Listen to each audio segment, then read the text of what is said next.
നിങ്ങൾ എല്ലാവർക്കും ഒരു പ്രാവശ്യം കൂടെ കർത്താവായ യേശുക്രിസ്തുവിന്റെ നിസ്തുല്യമായ നാമത്തിൽ ഞങ്ങൾ ഒരുമിച്ച് വന്ദനം അർപ്പിക്കുന്നു. आज की सुबह की संगति में उपस्थित हरेक परमेश्वर के भक्तों और भाई बहनों, दास दासियों, सभी को मैं हृदय की गहराई से धन्यवाद देता हूँ. നിശ്ചയമായും രാവിലെ നാം ഒരു വലിയ ആത്മീക അനുഗ്രഹത്തിന്റെ സഭയിലാണ് നാം ഇരിക്കുന്നത്. मैं ये विश्वास करता हूँ आज की सुबह एक ऐसे समय में हम बैठे हैं, एक ऐसे समय में हम पहुंचे हैं, हम वास्तव में परमेश्वर की उपस्थिति का अनुभव करेंगे. പ്രാർത്ഥനയോടെ എല്ലാവരും ഇരിക്കണം. കാരണം വചന ശുശ്രൂഷ എന്ന് പറയുന്നത് പ്രാർത്ഥിച്ചുകൊണ്ടിരിക്കുന്ന വിശുദ്ധന്മാർക്ക് മുമ്പിലാണ് ദൈവിക വചനത്തിന്റെ വാതിലുകൾ ദൈവം തുറക്കുന്നത്. मैं आप सभी से निवेदन करूंगा, आप वचन सुनने के समय प्रार्थनाओं के साथ रहें, क्योंकि प्रार्थनाओं के कारण ही परमेश्वर अपने भक्तों के द्वारा हमसे बात करता है. നിശ്ചയമായും നമുക്കറിയാം, വേദപുസ്തകത്തിൽ ഒരു ആത്മീക സത്യമുണ്ട്. നാം ഊർജസ്വലരായിരുന്നാൽ, നാം എനർജറ്റിക് ആയിരുന്നാൽ നമ്മുടെ മേൽ പകരുന്ന ഒരു വലിയ ദൈവിക സാന്നിധ്യമുണ്ട്. परमेश्वर का वचन में इस प्रकार लिखा है, यदि हम सदैव परमेश्वर की उपस्थिति में सतर्क रहेंगे, हम होशियार रहेंगे, तो परमेश्वर हमारे ऊपर अपनी सामर्थ्य को उंडेलता है. ഈ ദിവസങ്ങളിൽ ഞാൻ അനുഭവിക്കുന്ന ഒരു വിഷയം, നമ്മുടെ ഒരു ഗോഡ് സ്പെഷ്യലിൽ ഒരു പഴയൊരു സന്തോഷം നമ്മുടെ മുഖത്ത് കാണുന്നില്ല. इन दिनों में मैं इस प्लेटफॉर्म में जो जोश और जो खुशी शुरुआती दिनों में मुझे दिखाई देता था, शायद उसमें अभी थोड़ी कमी हो गया, ऐसा मुझे लग रहा है. ഇന്ന് ഈ വചനശുശ്രൂഷ മധ്യേ ആ ക്ഷീണമെല്ലാം മാറും. मैं आशा करता हूं आज के वचन के सुनने के बाद वो सारा थकावट हमारा दूर होगा. വളരെ പ്രാർത്ഥനയോടെയാണ് ഇന്ന് രാവിലെ ദൈവവചനവുമായിട്ടായിരിക്കുന്നത്. बड़ी प्रार्थनाओं के साथ आज की सुबह मैं आपके बीच में हूं. ചിന്തയ്ക്കാധാരമായിട്ട് ആരംഭിക്കുന്ന ആദ്യത്തെ വാക്യം പഴയ നിയമത്തിലെ വാക്യം വായിച്ചതിന് ശേഷം വേഗത്തിൽ പുതിയ നിയമത്തിലേക്ക് വരും. पुराने नियम से एक भाग हम पढ़ने के बाद शीघ्र हम नए नियम के भाग में भी आएंगे. രണ്ട് രാജാക്കന്മാരുടെ പുസ്തകം 3-ാം അധ്യായത്തിൽ ഒരു ചരിത്ര ഭാഗമുണ്ട്. दूसरा राजाओं के किताब 3रे अध्याय में एक ऐतिहासिक घटना वहां पर लिखा है. ആ ഭാഗം ഇങ്ങനെയാണ്, നമുക്ക് പലർക്കും സുപരിചിതമാണ്. ആ വിഷയം ഇങ്ങനെയാണ്: 3 രാജാക്കന്മാർ യുദ്ധത്തിന് പുറപ്പെടുന്നു. वहां पर जो घटना का विषय में लिखा है वह हम सब लोग उससे परिचित है. यानी 3 राजा लोग युद्ध करने के लिए निकलता है.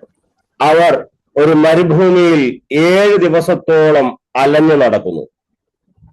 वह राजाओं के विषय में कहता है कि वे 3 दिन लगातार मरुभूमि में वो भटकता रहा. അവസാനം ദൈവദാസനായിരുന്ന ഏലീശായുടെ വാക്കിന് മുമ്പിൽ അവർ ഒരു വലിയ സന്തോഷം അനുഭവിക്കുന്നു. अंत में परमेश्वर का भविष्यवक्ता एलीशा के कहने के कारण उनके जीवन में एक बड़ी खुशी को वो अनुभव करता है.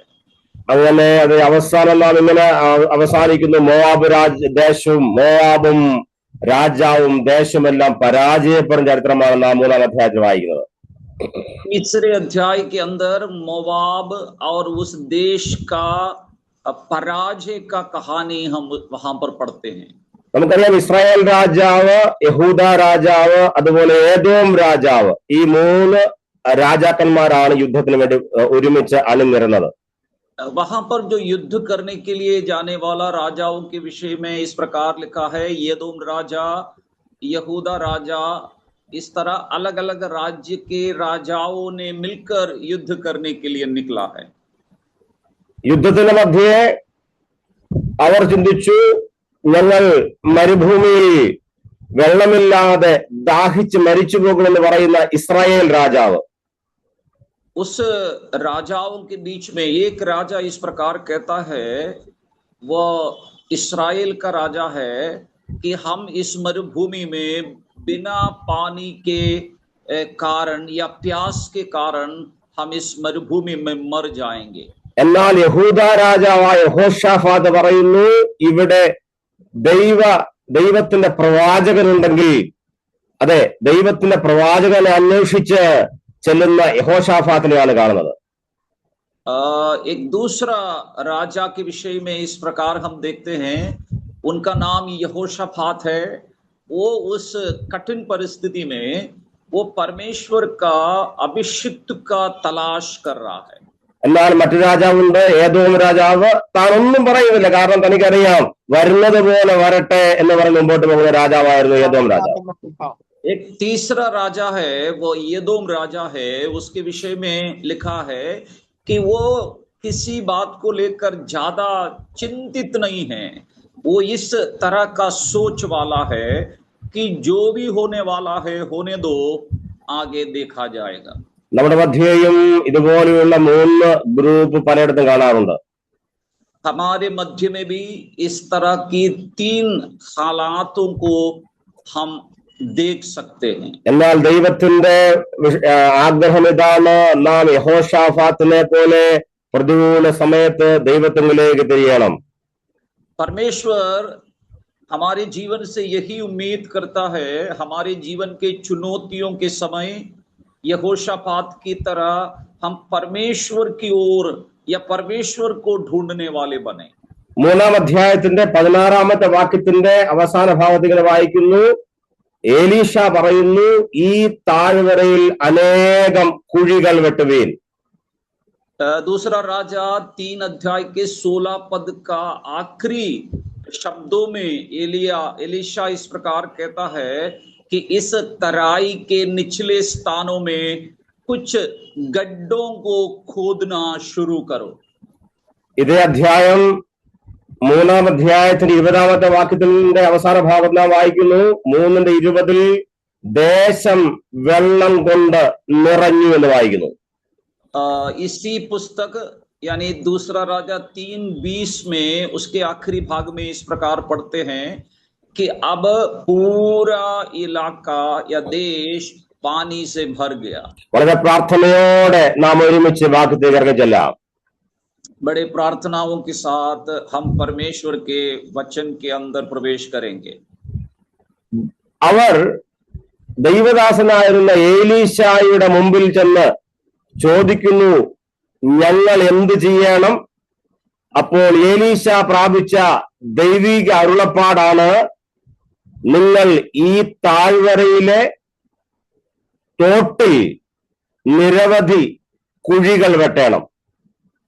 जो एलीशा के पास में जाकर परमेश्वर से ये प्रार्थना करता है कि हमें क्या करना चाहिए, हमारी अगुवाई करिए। उस समय एलीशा उन लोगों से कहता है कि तुम्हें इस तराई के निचले स्थानों में गड्ढों को बनाना है. ശ്രദ്ധിക്കുക, ഇവിടെ പല പല വാക്കുകൾ നമുക്കറിയാം. ഒന്ന്, ദേശം എന്ന പദമുണ്ട്, താഴ്വരയുണ്ട്, തോടുണ്ട്. ആ തോടിൽ കുഴികൾ വെട്ടുന്ന, അതെ, കുഴികൾ. ഇങ്ങനെ പല ഭാഗങ്ങളായിട്ട് നമുക്ക് ഈ ഭാഗത്ത് തിരിക്കാം. यहाँ पर कई शब्दों का प्रयोग किया गया है, जैसा कि तराई का शब्द का प्रयोग है, देश का शब्द का प्रयोग है, और नाला का शब्द का प्रयोग है, और अंत में गड्ढों का शब्द का प्रयोग है. പറയുന്നു, ദൈവദാസനായ ഏലീശയുടെ വാക്കുകളാണ്, നിങ്ങൾ താഴ്വരയിലെ തോട്ടിൽ കുഴികൾ വെട്ടണം. एलीशा के इन शब्दों को बड़े ध्यान से सुनिएगा. एलीशा कहता है तुम्हें नाले के अंदर गड्ढों को बनाना है. ശ്രദ്ധിക്കുക, അപ്പോൾ ദൈവിക വാഗ്ദത്തം ഇതാണ്, ദൈവത്തിന്റെ ആലോചന ഇതാണ്. നാളെ രാവിലെ നിങ്ങൾ കാറ്റും കാണുകയില്ല, മഴയും കാണുകയില്ല, പക്ഷേ തോടുകളിലെ കുഴികളിൽ അതെ വെള്ളം നിറയും എന്നുള്ളതാണ് ദൈവിക അരുളപ്പാട്.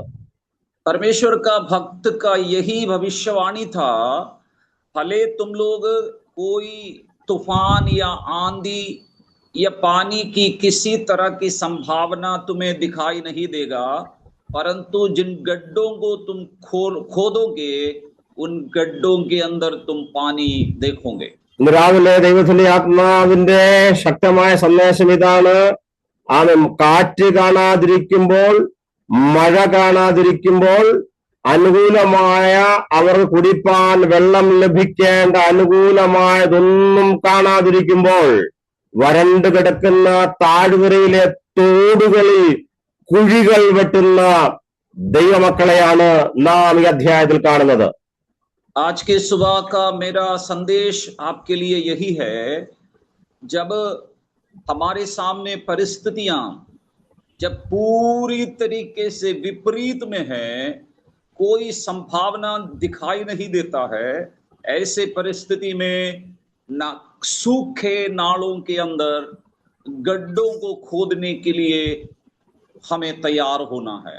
ദൈവിക അരുളപ്പാടുകൾ നാം പ്രാപിച്ചു കഴിഞ്ഞാൽ പിന്നെ ദൈവം പറയുന്ന മുഴുവൻ കണ്ണുമടച്ച് ചെയ്യുന്നവരായിരിക്കണം ദൈവദാസിദാസന്മാർ.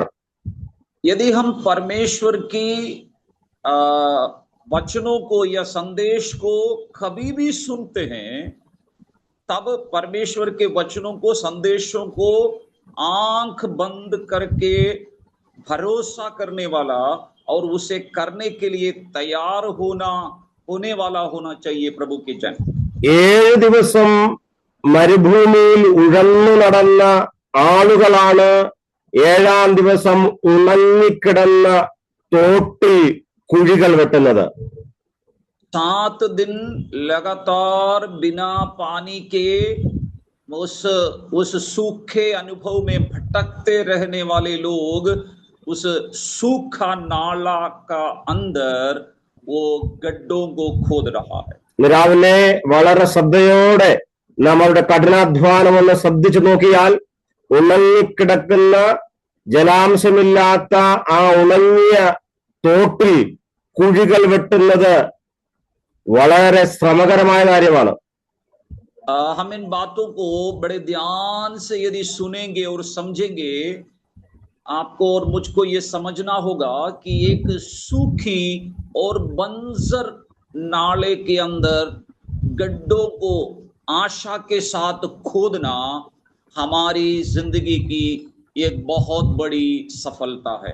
ശ്രദ്ധിക്കണമേ, എലീശ പ്രവാചകന്റെ വാക്കുകളെ അതുപോലെ അനുസരിച്ച ദൈവജനമാണ് പിറ്റേന്ന് രാവിലെ വലിയ ദൈവിക അത്ഭുതം കണ്ടത്. आपको बड़े ध्यान से इस बात को सुनना और समझना होगा.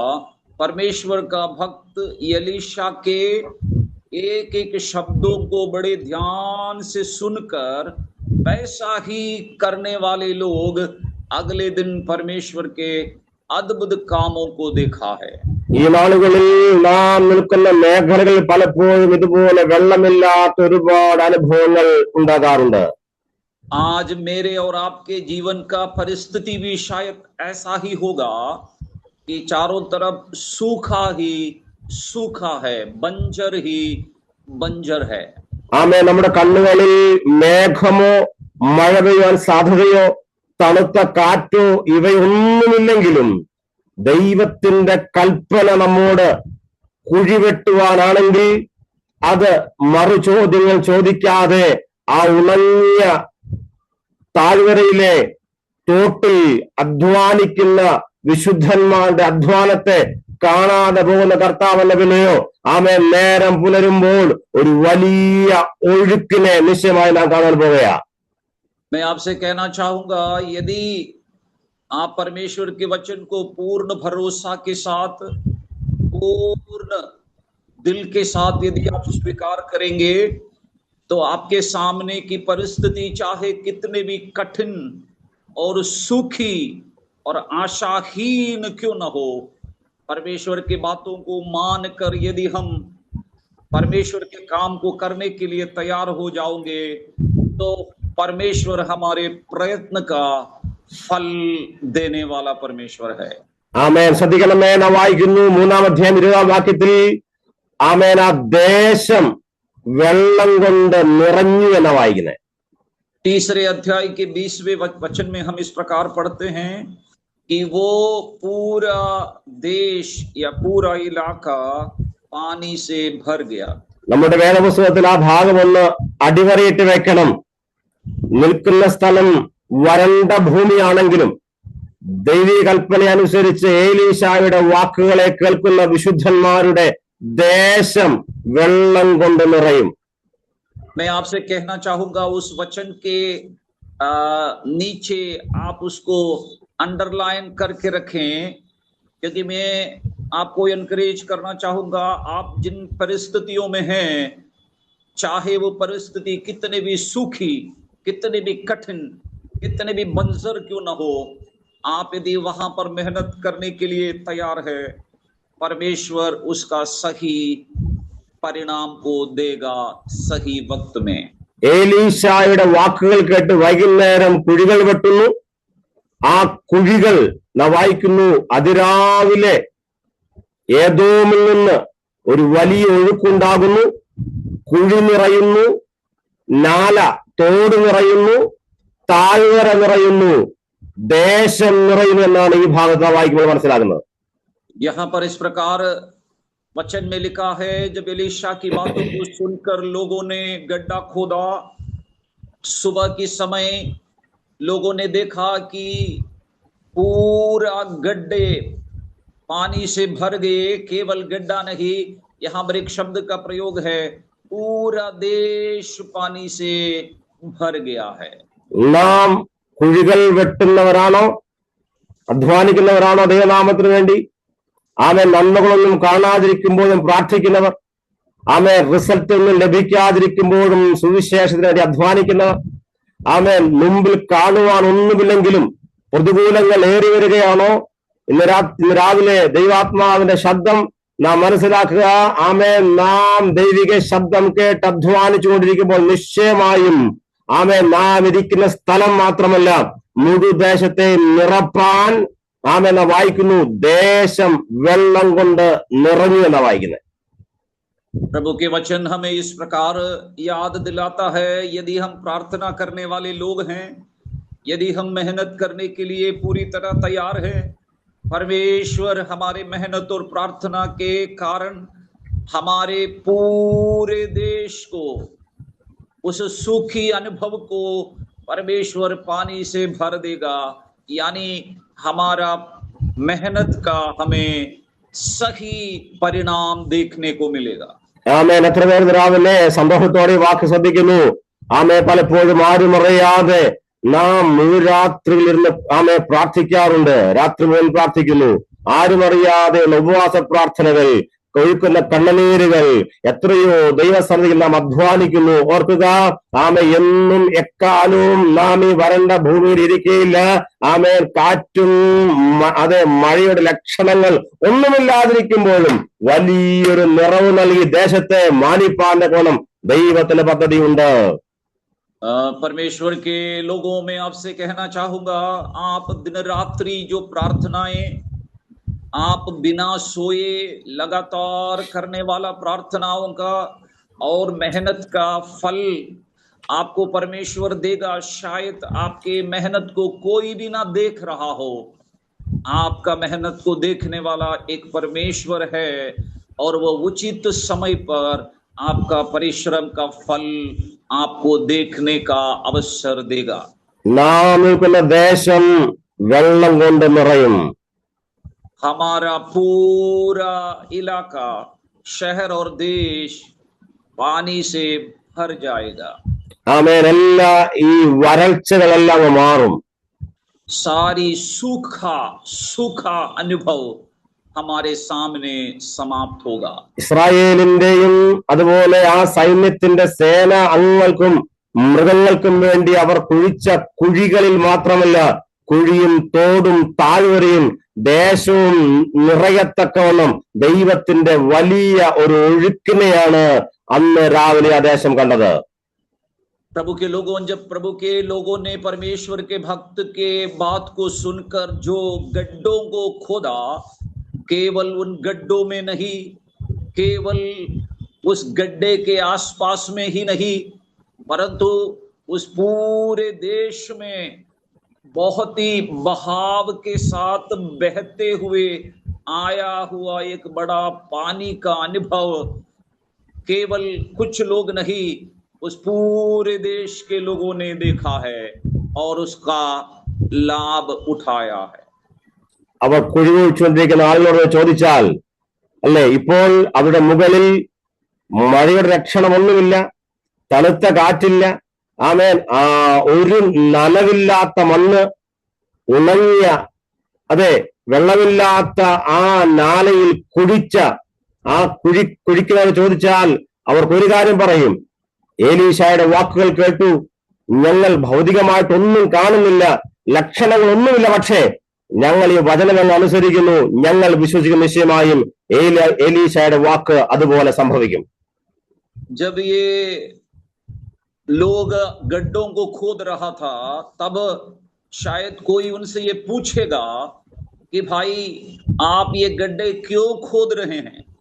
पानी बरसने का कोई संभावना नहीं है, पानी बरसने का मौसम भी नहीं है, उस भूमि भी बहुत ही सूखी है, बंजर है, तुम क्यों इस तरह की काम को कर रहे हो, इतना परिश्रम क्यों कर रहे हो, जबकि तुम्हें मालूम है इसको खोदने से कोई लाभ नहीं। अब वो लोग उन कहने वालों से इस प्रकार कहेंगे, क्योंकि हमसे परमेश्वर के भक्त ने कहा है, इसलिए हम इसे कर रहे हैं, क्योंकि परमेश्वर के भक्त ने कहा है, तो हम उसका नतीजा जरूर देखेंगे। ആമേൻ. ഇന്ന് രാവിലെ നാം പ്രാർത്ഥന പഠിക്കുമ്പോൾ തന്നെ പലപ്പോഴും നാം വിചാരിക്കുന്ന സുവിശേഷത്തിന്റെ വാതിൽ അടഞ്ഞു വരികയാണോ, ഓരോ ദിവസവും വിരോധമായുള്ള സന്ദേശങ്ങൾ കേൾക്കുന്നു, എന്നാലും ആമേൻ നാം ഇങ്ങനെ ആത്മാവിൽ നിന്നുകൊണ്ട് സുവിശേഷം വേണ്ടി അധ്വാനിക്കുന്നു, പ്രാർത്ഥിക്കുന്നു, ദൈവനാമത്തിന് വേണ്ടി നാം ഓടുന്നു.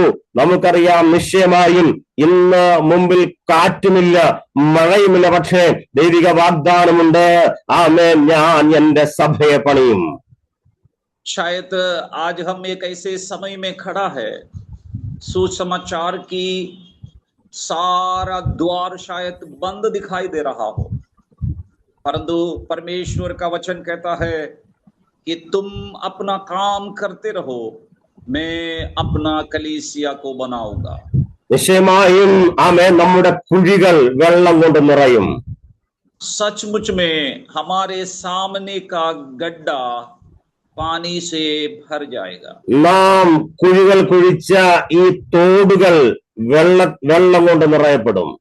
हम जिस नाले के अंदर, जिस सोते के अंदर गड्ढा खोदा है, वो गड्ढा पानी से भर जाएगा, वो नाला पानी से भर जाएगा. വിശ്വസിക്കാമോ?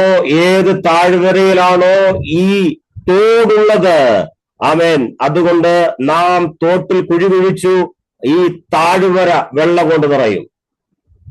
हम जहां पर गड्ढा खोदेंगे, उस गड्ढा पानी से भर जाएगा, उस देश पानी से भर जाएगा, वो तराई भी पानी से भर जाएगा. ഏത് ദേശത്താണോ ഈ തരായുള്ളത്, ഈ താഴ്വരയുള്ളത്, ആ ദേശം ജലത്താൽ മൂടപ്പെടും.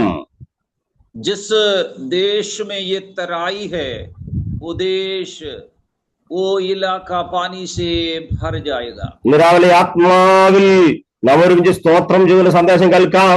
ആമേൻ. നാം ഇരിക്കുന്ന പ്രാർത്ഥനാ റൂം, ആമേൻ, ദൈവിക ശക്തി കൊണ്ട് നിറയപ്പെടും.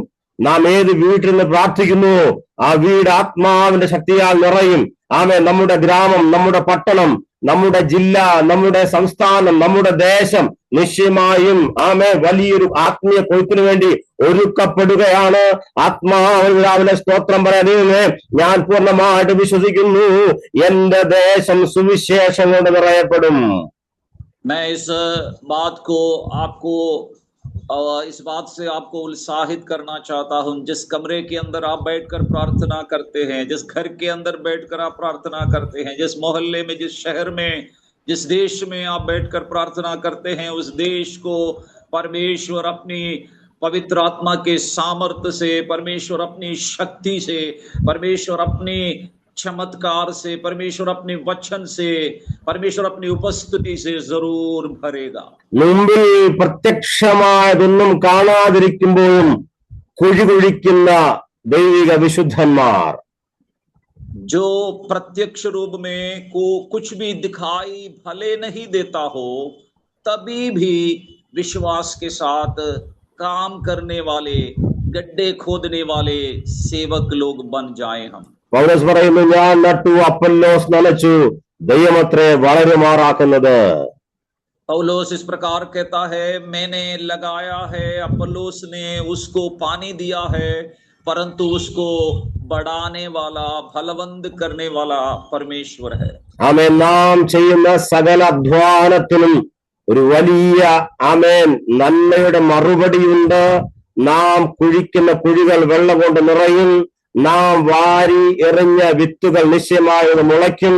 നാം വെള്ളമൊഴിച്ച സസ്യങ്ങൾ വളർന്ന് വൃക്ഷമായി മാറും. നിശ്ചയമായും ദേശം നിറയപ്പെടും.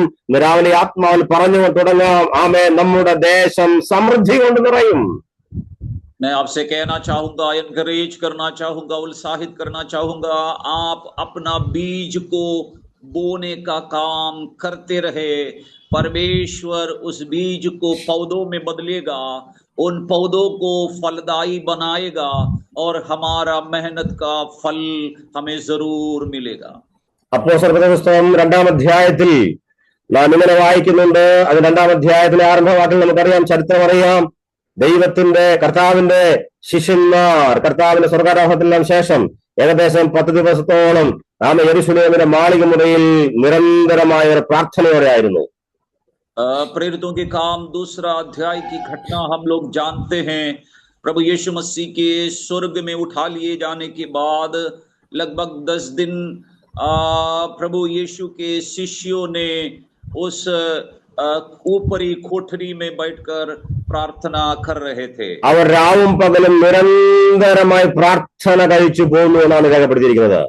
वहां पर वचन में इस प्रकार लिखा है, वे लोग निरंतर और लगातार प्रार्थना करता रहा। എന്നാൽ ആ പ്രാർത്ഥനയുടെ അവസാനം ഒരു വലിയ സ്വർഗീയ തീയിറങ്ങിയ പെന്തക്കോസ്തിനെയാണ് നാം കാണുന്നത്. उस प्रार्थना के अंत में परमेश्वर की पवित्र आत्मा की उपस्थिति बड़े सामर्थ्य के साथ उतरते हुए हमें दिखाई देता है। ദീർഘമായ 10 ദിവസത്തെ പകലിലെയും രാത്രിയിലെയും പ്രാർത്ഥനകൾ, लगातार दिन और रात्रि निरंतर किए जाने वाला प्रार्थना का जवाब उन्हें मिला। കാഴ്ചക്കാരായി നിൽക്കുന്നവർക്ക്, പെന്തക്കോസ്തിന്റെ അനുഭവത്തെ കുറിച്ച് അറിവില്ലാത്തവർക്ക്, കർത്താവിന്റെ വാഗ്ദത്ത വചനങ്ങളെ കുറിച്ച് ബോധ്യമില്ലാത്തവർക്ക് ഇതൊരു തമാശയായി തോന്നും. കാരണം കർത്താവിന്റെ സ്വർഗാരോഹണത്തിന് ശേഷവും ഒരു റൂമിലിരുന്ന് പ്രാർത്ഥിക്കുന്ന കർത്താവിന്റെ ശിഷ്യന്മാരായ 120 പേർ. പക്ഷേ നമുക്കറിയാം, അവർ ചെയ്ത അധ്വാനത്തിന്റെ, അവർ കഴിച്ച ദിവസങ്ങൾ കഴിച്ച സമയങ്ങളുടെ മറുപടി എന്ന വണ്ണം പെന്തക്കോസ്തിന്റെ വലിയ വ്യാപാരമാണ് അവസാനം ഇറങ്ങി വന്നത്. यहाँ पर जो घटना पेंतिकोस्त के दिन में या प्रेरितों के काम 2 अध्याय में हमें दिखाई देता है, शायद ये घटना संसार के लोगों को कुछ भी समझ में नहीं आएगा, उनको मूर्खता जैसा लगेगा। परंतु जो प्रभु के भक्तों ने, लगभग 120 लोग जो परमेश्वर के शिष्यों में हैं, वे लगातार और निरंतर प्रार्थना करने के कारण परमेश्वर के एक बहुत बड़ा अद्भुत कार्य को उनके प्रार्थना के उत्तर में वहां दिखाई देता है। പ്രതികൂല സമയത്തും പ്രാർത്ഥിക്കുന്നവർ, മുമ്പിൽ നന്മകളൊന്നും പ്രത്യക്ഷമായിട്ടില്ലാത്തപ്പോഴും രാത്രിയിലും പകലിലും നിലവിളിക്കുന്നവർ, ആമേ കുഴികളെ കുഴിച്ച് ദൈവിക നന്മയ്ക്ക് വേണ്ടി കാത്തിരിക്കുന്നവർ, നിശ്ചയമായും രാവിലെ ആത്മാവിൽ ഞങ്ങൾ ഒരുമിച്ച് സന്ദേശത്തിന്റെ ആമേ മുഖ്യഭാഗത്തെ കൈമാറുന്നു. നമ്മുടെ പ്രയത്നങ്ങൾ ഒന്നും വ്യർത്ഥമല്ല. ആമേ, നാം ചെയ്യുന്ന സകല പ്രവർത്തിക്കും ഒരു മറുപടിയുണ്ട്. കൽപ്പനകൾ, ദൈവിക കൽപ്പന കേട്ട് കഴിഞ്ഞാൽ പിന്നെ ഏലീശായുടെ വാക്കുകൾ കേട്ടാൽ പിന്നെ നമുക്ക് അടങ്ങിയിരിക്കാൻ സമയമില്ല. ആമേ, നമ്മൾ അധ്വാനിക്കാൻ നിശ്ചയമായും നമ്മുടെ കുഴികൾ നിറയപ്പെടും. ആമേ, നമ്മുടെ സഭകൾ പെന്തക്കോസ്ത് ശക്തിയാൽ നിറയപ്പെടും. ഒരു വലിയ ഉണർവാണ് ആമേ നാം കാണുവാൻ പോകുന്നത്. ദേശം വെള്ളം കൊണ്ട് മൂടപ്പെടും. मैं आपको आज की सुबह एनकरेज करना चाहता हूं, परमेश्वर अपने भक्तों से आज की सुबह ये कहना चाहता है, तुम अपना काम को जारी रखो, अपना मेहनत और प्रयास को करते रहो, प्रार्थना को करते रहो। परमेश्वर तुम्हारे प्रार्थना का उत्तर, तुम्हारा सेवकाई का एक अच्छा नतीजा तुम्हारे सामने शीघ्र भेजेगा। तुम्हारे गड्ढों को, तुम्हारे इलाकों को परमेश्वर अपने आशीषों से, अपने सामर्थ्य से हमारे प्रार्थना के जवाब में जरूर देगा। വിശ്വാസത്തിന്റെ കണ്ണുകളാലാണ് നാം പലതും കാണുന്നത്. हम लोग विश्वास के आंखों से, विश्वास भरा हुआ आंखों से कई चीजों को हम देखते हैं। നമുക്കൊരു കാര്യം അറിയാം, നിശ്ചയമായും ദൈവത്തിന്റെ വാഗ്ദത്തങ്ങൾ, ദൈവിക അരുളപ്പാടുകൾ പൂർത്തീകരിക്കപ്പെടും. हम एक बात को जानते हैं, परमेश्वर ने जो भी वायदाएं हमारे साथ किया है वो सारी वायदाएं परमेश्वर पूरी करेगा. എന്നാൽ അവയുടെ പൂർത്തീകരണത്തിന് മുമ്പ് വിശ്വാസത്താൽ അധ്വാനിക്കുന്ന ഒരുപാട് വിശുദ്ധന്മാരുടെ ആവശ്യമുണ്ട്. उस विश्वास हमारे जीवन में पूरा होने से पहले परमेश्वर चाहता है कि प्रभु के लिए दिन रात्रि मेहनत करने वाला एक बहुत बड़ा झुंड, प्रभु के जन मेहनत करते रहें. ലൂക്കോസ് സുവിശേഷം ഒരു ഉദാഹരണം പറഞ്ഞ് അവസാനിപ്പിക്കാൻ ഞങ്ങൾ. ലൂക്കോസ് സുവിശേഷം 5-ാം അധ്യായത്തിൽ രാത്രി മുഴുവൻ അധ്വാനിച്ച ഒരു പത്രോസിനെ കാണുന്നുണ്ട്. लूका के सुसमाचार 5वें अध्याय में पूरा रात्रि मेहनत करने वाला एक पत्रस को वहां दिखाई देता है. രാവിലെ കർത്താവിന്റെ ശബ്ദം കേട്ടപ്പോൾ നമുക്കറിയാം, വെറും കൈയോടെ നിന്ന പത്രോസും ശേഷമുള്ളവരും അതേ നാം വായിക്കുന്നു, വേഗത്തിൽ കർത്താവിന്റെ വാക്കനുസരിച്ച് വീണ്ടും വല വീശുവാൻ വേണ്ടി അതേ ആ വെള്ളത്തിലേക്ക് ഇറങ്ങുന്ന കാഴ്ചയാണ് ലൂക്കോസ് 5-ാം അധ്യായത്തിൽ കാണുന്നത്. लूका 5वें अध्याय में पतरस और साथ के सभी लोग बिल्कुल खाली हाथ से खड़ा है, उनके हाथ में कुछ भी नहीं है. ऐसे समय में परमेश्वर के कहने के कारण वो काम करने के लिए शुरू करता है. രാത്രി മുഴുവൻ അധ്വാനിച്ചിട്ടും ഒന്നും ലഭിച്ചില്ല, വെറും കൈയോടെ വെറും വലയുമായി സഞ്ചിയിൽ കൊട്ടയിൽ ഒന്നുമില്ലാതെ നിൽക്കുമ്പോഴും വീണ്ടും ഒരു വീശലിന് വേണ്ടി, വീണ്ടും ഒരു അധ്വാനത്തിന് വേണ്ടി ഇറങ്ങുന്ന പത്രോസിനെയും തന്റെ സഹോദരന്മാരെയും കണ്ടാൽ രാവിലെ ആത്മിക സത്യം ഇതാണ്, ദൈവിക ശബ്ദത്തിന് മുമ്പിൽ നാം വലയുമായി ഇറങ്ങിയാൽ ഇന്നലകളിലെ പരാജയങ്ങളെ നാമെ നോക്കി പുറകോട്ട് മാറാതെ നാം ആത്മാവിൽ പറയും, നമ്മുടെ വലകൾ നിറയും, നമ്മുടെ കുഴികൾ നിറയും, നിശ്ചയമായും വറ്റി വരണ്ട ദേശത്തൊരു വലിയ ആത്മാവിന്റെ മാരി പെയ്യും, നാം വിതച്ചൊന്നും വ്യർത്ഥമാകയില്ല. ആമേൻ. ഈ തോട്ടം സമൃദ്ധമായി വളരും, വലിയൊരു കൊയ്ത്ത് നാം ദേശത്ത് കാണും. യെസ്, ദൈവം നമ്മളെ സഹായിക്കട്ടെ. यहाँ पर पूरे रात पतरस और पतरस के साथियों ने मेहनत किया, पूरा पसीना बहाया, परंतु इतना मेहनत करने के बावजूद भी उनको कुछ भी नहीं मिला. ऐसे थकावट के अवस्था में भी परमेश्वर जब उनसे कहता है, फिर वो तुरंत फिर मेहनत करने के लिए तैयार हो जाता है. प्रियो, आप कितना भी थक जाएं, परमेश्वर के सामने मेहनत करने का आपके अंदर इच्छा है तो आपके सामने के गड्ढे, आपके देश के अंदर परमेश्वर अपने आशीषों से भरेगा, गड्ढों को पानी से भरेगा, अपने प्रार्थनाओं का जवाब परमेश्वर देगा और हमारे सामने की हर विपरीत परिस्थिति को हटाकर उसमें परमेश्वर आशीषों को लबालब भरने वाला परमेश्वर है हमारा परमेश्वर. പൗലോസ് തന്റെ പ്രിയ ശിഷ്യനായിരുന്ന തിമോത്തിയോസ് പറഞ്ഞ വാക്യമുണ്ട്. തിമോത്തിയോസിന്റെ 2-ാമത്തെ ലേഖനം 4-ാം അധ്യായത്തിൽ 2-ാമത്തെ വാക്യത്തിൽ, സമയത്തിലും അസമയത്തിലും ഒരുങ്ങിയിരിക്കണം, നീ സുവിശേഷം പ്രസംഗിക്കണം.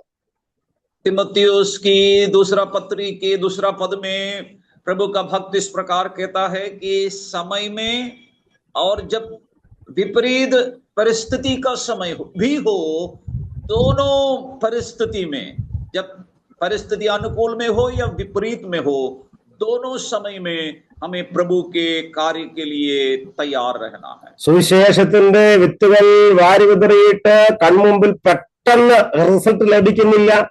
നാം പ്രതീക്ഷിക്കുന്ന അല്ലെങ്കിൽ നാം ഇറങ്ങിത്തിരിച്ച ആ വലിയ നന്മയെ മുമ്പിൽ കാണുന്നില്ല. ശരിയാ, പക്ഷേ നാം ഇന്ന് രാവിലെ വചനത്തിന് ആളുകളെ ശ്രമിക്കണമേ.